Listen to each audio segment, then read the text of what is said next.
Breaking news. Supreme court సంచలన తీర్పు ప్రకటించింది. గవర్నర్ కోటాలో ఎన్నికైన ఎమ్మెల్సీ కోదండరాం, అలీఖాన్ నియామకాలపై స్టే విధించింది. వారి నియామకాలను నిలిపివేస్తూ తీర్పిచ్చింది. 2 ఎమ్మెల్సీ స్థానాలలో తాజా నామినేషన్స్ తమ తుది తీర్పుకి లోబడే ఉంటాయని సుప్రీంకోర్టు చెప్పుకొచ్చింది.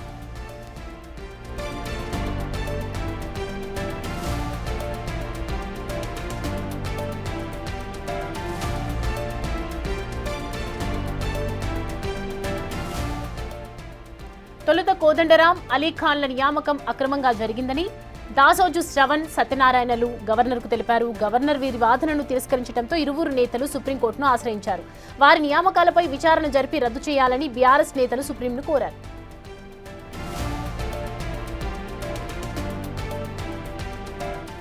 దాసోజు, సత్యనారాయణ పిటిషన్లపై విచారణ జరిపిన అత్యున్నత న్యాయస్థానం తదుపరి ఉత్తర్వులకు అనుగుణంగా ఎంపిక ఉండాలని పేర్కొంటూ గతంలో ఇచ్చిన మధ్యంతర ఉత్తర్వులను సవరించింది. మధ్యంతర ఉత్తర్వుల తర్వాత ప్రమాణ స్వీకారం చేయడం తప్పు అని పేర్కొంది. కేసు తదుపరి విచారణను సెప్టెంబర్ 17వ తేదీకి వాయిదా వేసింది.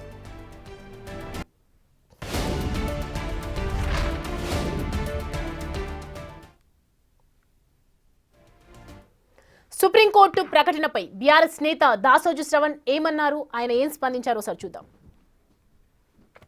తెలంగాణ కాంగ్రెస్ ఎమ్మెల్సీలు కోదండరాం అలాగే అలీఖాన్ అభ్యర్థిత్వానికి సంబంధించి ఈరోజు సుప్రీంకోర్టు ఒక సంచలనమైన నిర్ణయం తీసుకున్నట్లుగా తెలుస్తుంది. ఎమ్మెల్సీ అభ్యర్థిత్వాన్ని రద్దు చేసినట్లు కూడా ప్రచారం జరుగుతుంది. అసలు ఏం జరిగింది? రద్దు చేశారా? ఇంకా వాదనలు వినాల్సి ఉందా? ఇద్దరి వాదనలు విన్న తర్వాత ఇటువంటి తీర్పు ఇవ్వబోతుంది సుప్రీం ధర్మాసనం అనేది మనతో మాట్లాడేందుకు petitioner Dasoju Shravan, BRS MLC Dasoju Shravan ఉన్నారు. వారిని అడిగి మరింత సమాచారం తెలుసుకుందాం. సార్ చెప్పండి, ఇప్పుడు ఒక ప్రచారం అయితే జరుగుతోంది, ఎమ్మెల్సీలు రద్దు చేశారంటున్నారు. రద్దు చేశారా? ఇంకా కౌంటర్ ఆర్గ్యుమెంట్స్ విన్న తర్వాత ఏమైనా డెసిషన్ తీసుకోవాల్సి ఉందా? అంటే ఇవాళ సుప్రీంకోర్టు స్టే ఆర్డర్ను, గతంలో ఇచ్చిన స్టే ఆర్డర్ను ఆధారంగా చేసుకొని తదనంతరం జరిగినటువంటి యొక్క నియామకాలు రద్దయినట్లుగా అన్నారు. ఏదేమైనప్పటికీ కూడా ఏంటంటే ఆర్డర్ ఒకసారి చూస్తే తప్ప, వెర్బాటం క్లియర్గా చూస్తే తప్ప ఏం మాట్లాడినా కానీ తప్పు అవుతుంది. Matter is సబ్జుడైజ్. బట్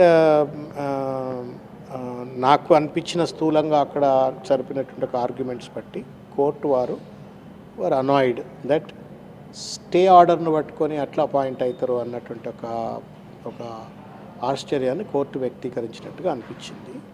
రెండవది, కోర్టు స్టే ఇచ్చింది ఏంటి అంటే, స్టే తర్వాత జరిగేటువంటి ఏ నియామకమైనా ఒకవేళ చేపడితే అవన్నీ కూడా ఈ ఎస్ఎల్పి అవుట్కమ్కు లోబడి ఉంటుంది అని చెప్పి అన్నారు తప్ప, గతంలో హైకోర్టు ఆర్డర్ కొట్టివేసిన వాటన్నిటిని కూడా రివైవ్ చేసినట్లు కాగదేమో అని సుప్రీంకోర్టు అనుకున్నట్టుగా చర్చ అక్కడ కనబడ్డది. కాబట్టి మొత్తానికి it's a historical observation made by the Supreme Court.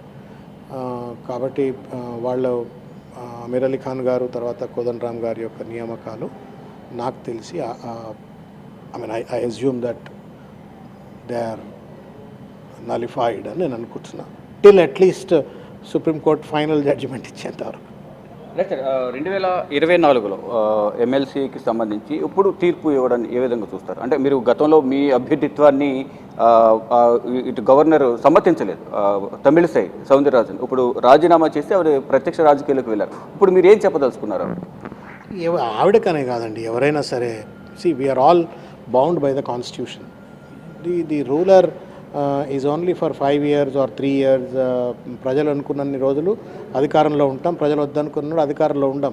కానీ అధికారమే శాశ్వతము, మా ఇష్టం వచ్చినట్టు మేము రాజ్యాంగాన్ని తుంగలో తొక్కుతాము అనేటువంటి ఒక వైఖరి ఏదైతే ఉంటుందో అది సబబైనటువంటి ఒక వైఖరి కాదు. అది ఎవరైనా సరే, రేపు పొద్దుగాల మీరు గవర్నరో లేకపోతే ఏదైనా మంత్రో లేకపోతే అయితే మీ ఇష్టం వచ్చినట్టు మీరు వివరిస్తా అంటే రాజ్యాంగం ఎందుకు, మరిగా కాన్స్టిట్యూషనాలిటీ ఎందుకు?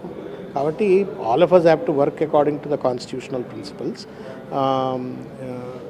ఇప్పుడు కాంగ్రెస్ చూడండి, దేశవ్యాప్తంగా గవర్నర్లు తప్పు చేస్తున్నారు అని కొట్లాడుతుంది.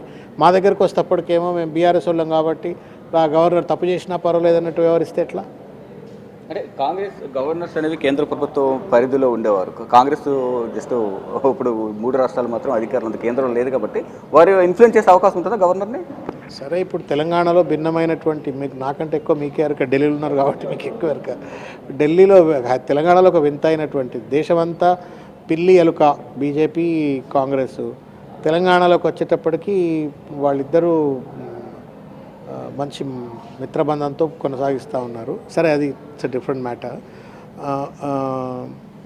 అన్డౌటెడ్గా గవర్నర్ గారు 17 జనవరి 2024 నాడు ఒక పత్రికా ప్రకటన ఇచ్చింది. ఈ కోర్టులో తీర్పు అయ్యేంత వరకు నేను ఏ రకమైనటువంటి అపాయింట్మెంట్లు చేపట్టనని. తర్వాత 20వ తారీఖు నాడు మరలా ఏ కారణం చేతనో కోదండరామ్ గారిని అపాయింట్ చేసింది. సో ఇవన్నీ కూడా ఏంటంటే లోతుగా కేసులోకి వెళ్ళినట్టయితే ఎండ్ ఆఫ్ ది డే మేము విక్టిమైజ్ కాబడ్డాం. ఒక బలహీన వర్గాలకు చెందినటువంటి మమ్మల్ని కేసీఆర్ గారు నామినేట్ చేసి పంపిస్తే మాతో కుర్చీలలో కూర్చున్న పెద్దోళ్ళు ఆడిన ఆట మేము కాబట్టి ఏదో కొంచెం గుండె ధైర్యం ఎక్కువ కాబట్టి కొట్లాడేటోళ్ళం కాబట్టి నిలబడ్డం. కానీ మామూలు ఇంకెవరన్నా బక్కపలచడం అయితే ఊరి పెట్టుకొని సచ్చన్నా పోవు, లేకపోతే ఇక వదిలే నా వల్ల కాదు నాది కాదు అని చెప్పి వదిలిపెట్టన్నా పోయి ఉండాలి. కాబట్టి ఇది మొత్తానికి ఒక దుర్మార్గమైనటువంటి రాజకీయాల కోసం రాజ్యాంగాన్ని ఎవరు తుంగలో దొక్కినా తప్పే. కోర్టు తీర్పులు ఇవాళ వచ్చిందైనా లేకపోతే భవిష్యత్తులో వస్తుందనేది అయితే విశ్వాసంతో ఉన్నామో అదైనా రాజ్యాంగాన్ని కాపాడేదిగా ఉండాలి. మనం అందరం పర్మనెంట్ కాదు. నేను ఒక ఎమ్మెల్సీ అయితే ఎన్నేళ్ళు ఉంటాయి, 5 ఏళ్ళు ఉంటాయి, 6 ఏళ్ళు ఉంటాయి, తర్వాత ఇంకెవరు రావాల్సిందే కదా.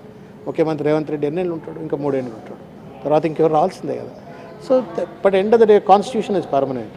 దాన్ని కాపాడేటట్టుగా గవర్నర్లైనా ముఖ్యమంత్రులైనా ఎవరైనా వ్యవహరించాలా. వ్యవహరించేందుకు ఇది ఒక ముళ్ళుగారు అవుతుందని నేను అనుకుంటున్నాను. అంటే మీ అభ్యర్థిత్వాన్ని తిరస్కరించిన నేపథ్యంలోనే మీరు సుప్రీంకోర్టుకు వచ్చారు. సత్యనారాయణ గారు మీరు ఇద్దరుగా సుప్రీంకోర్టును ఆశ్రయించారు. 2 సంవత్సరాల పాటు సుదీర్ఘమైన పోరాటం తర్వాత ఇప్పుడు రద్దయినట్లు చెప్తూ ఉన్నారు.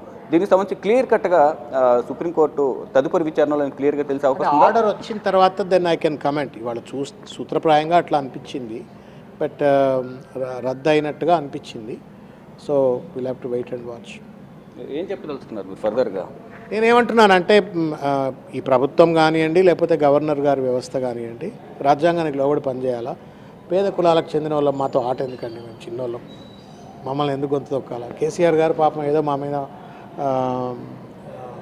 ఆపేక్షతో కావచ్చు, లేకపోతే ఉద్యమంలో ఉన్నామని కావచ్చు, ఆప్యాయతతో ప్రేమతో, లేకపోతే ఒక సరియైన ప్రాతినిధ్యం ఇవ్వాలన్నటువంటి ఒక నమ్మకంతో ఆయన ఇచ్చినారు. ఇచ్చిన దాన్ని ఎన్ని రకాల శక్తులు అడ్డం పడ్డాయండి. తమిళసాయి గారు, రేవంత్ రెడ్డి గారు, ఇంతమంది ఇన్ని రకాలుగా అడ్డం పడితే ఏడదట్టుకుంటాం. మేము సాధారణమైన బ్యాక్గ్రౌండ్లోకి వెళ్ళి వచ్చిన వాళ్ళం. మేము ఏదో భగవంతుడు కనకదుర్గమ్మో లేదా వెంకటేశ్వర స్వామో పరమశివుడో ఏదో కొంత మద్దతుగా ఉండడంతో ఇటు దాకా వచ్చినాం. But I hope that wisdom prevails to government and the governors not to play around with some people like us. అనవసరంగా మాలాంటి వాళ్ళ జీవితాలతో చెలగాటం ఆడొద్దు. మాతో ఆడితే ఆడినారు కానీ రాజ్యాంగంతో ఆడొద్దు. ఎందుకంటే మేము అశాశ్వతం, మనం ఉంటాం ఇలా పోతాం. But if you start playing around with the constitution it will damage the entire society, entire democracy, entire image of the country and the state. కాబట్టి వాళ్ళు రాజ్యాంగంతో ఆటలాడొద్దు. రాజ్యాంగంతో ఆటలాడకుండా వాళ్ళు భవిష్యత్తులో నిర్ణయాలు తీసుకుంటే బాగుంటుంది అనుకుంటున్నాను. బట్ ఏమైనా సబ్జుడైజ్ మ్యాటర్ కాబట్టి కోర్టు వారు 17 నాడు ఏం మాట్లాడతారో చూడాలి. అంటే సుదీర్ఘంగా ఈ వాదనలు జరిగాయి, ఇంకా చాలా ఉంది. సుదీర్ఘంగా వాదనలు జరిగాయి. ఈరోజు కూడా సుదీర్ఘంగా జరిగాయి. ఈ వాదన సందర్భంగా ఎటువంటి విషయాలు ప్రస్తావించారు? ఇప్పుడు I can't talk all that I can say is September 17 నాడు ఇంకా సుదీర్ఘమైన వాదనలు ఉన్నాయి. లోతు పాతులు ఇంకా కూడా చర్చ చేస్తారు. I'm only praying the God that జై సంవిధాన్, జై భీమ్, జై సంవిధాన్. భారత రాజ్యాంగాన్ని కాపాడాలా, అంబేద్కర్ ఆలోచనను కాపాడాలా. ఎవరిష్టం వచ్చినట్టు వాళ్ళు రాజ్యాంగాన్ని తుంగలో తొక్కకుండా పెద్ద కుర్చీలో కూర్చున్న వాళ్ళు వ్యవహరించాలని కోరుకుంటున్నాను. మీరు చేసిన ఫైట్కి సానుకూలంగా విచారణ జరిగింది, రద్దయింది అనేది మీరు భావిస్తున్నారు. దీనికి సంబంధించి క్లియర్ కట్గా రావాల్సిందే. ఇక ఇద్దరిలో పిటిషనర్లో ఒకరు ఆల్రెడీ ఎమ్మెల్సీకి ఎన్నికయ్యారు, సత్యనారాయణ గారు ఉన్నారు. అంటే కేసీఆర్ గారితో మీరు ఎమ్మెల్సీ అయ్యారు. అంటే ఫర్దర్గా ఏం జరగబోతుంది అంటారు ఒకవేళ తీర్పు వస్తే? స్పెక్యులేషన్ అన్న, నేను పిటిషనర్ కాబట్టి నా స్పెక్యులేషన్ నాకు ఉంటుంది, రెస్పాండెంట్స్ వాళ్ళ స్పెక్యులేషన్ వాళ్ళకు ఉంటుంది, వాళ్ళ ఎక్స్పెక్టేషన్ వాళ్ళకు ఉంటుంది. కాబట్టి ఇది కోర్టులో ఉన్న మ్యాటర్ కాబట్టి ఇంతకంటే ఎక్కువ నన్ను గుజకండి. Thank you. మొత్తం చూసుకుంటే ఇటు గతంలో గవర్నర్ ఇటు అలీఖాన్ అలాగే కోదండరాంను అక్రమంగా నియమించారు ఎమ్మెల్సీలుగా అనేది ప్రధానంగా సుప్రీంకోర్టును ఆశ్రయించిన నేపథ్యంలో ఈరోజు వారి ఎమ్మెల్సీలు రద్దు చేసినట్లయితే చెప్తూ ఉన్నారు. దానికి సంబంధించి క్లియర్గా దీనికి సంబంధించి ఆర్డర్ రావాల్సి ఉంది. మరోవైపు 17వ తేదీన ఇంకా కౌంటర్ ఆర్గ్యుమెంట్స్ కూడా ఉంటాయి కాబట్టి క్లియర్ కట్గా త్వరలోనే తెలిసే అవకాశం ఉంది. నాకు వరకు మాత్రం ఇది మాకు అనుకూలంగా వచ్చింది, రద్దయింది అనేది మేము భావిస్తున్నామంటూ కూడా చెప్తున్నారు. ఏ ఒక్కరు కూడా చట్టాన్ని దుర్వినియోగం చేయకూడదు అనేది నా ఉద్దేశం. ఈ నేపథ్యంలోనే మేము అక్రమంగా జరిగిన ఎమ్మెల్సీలకు సంబంధించి సుప్రీంకోర్టును ఆశ్రయించాం. సుప్రీంకోర్టు కూడా సానుకూలంగా స్పందించింది అనేది కూడా దాసోజు శ్రవణ్ చెప్తూ ఉన్నారు. కెమెరామెన్ కన్నయ్య కుమార్తో శివ బిగ్ టీవీ, న్యూఢిల్లీ. ఇక అత్యున్నత న్యాయస్థానం తీర్పుపై ఎమ్మెల్సీ అమీర్ అలీ ఖాన్ స్పందించారు. ధర్మాసనం ఈ విధమైన తీర్పు ఇస్తుందని అనుకోలేదన్నారు. కోర్టు ఆర్డర్ చదివిన తర్వాత అన్ని మాట్లాడుతానని పేర్కొన్నారు.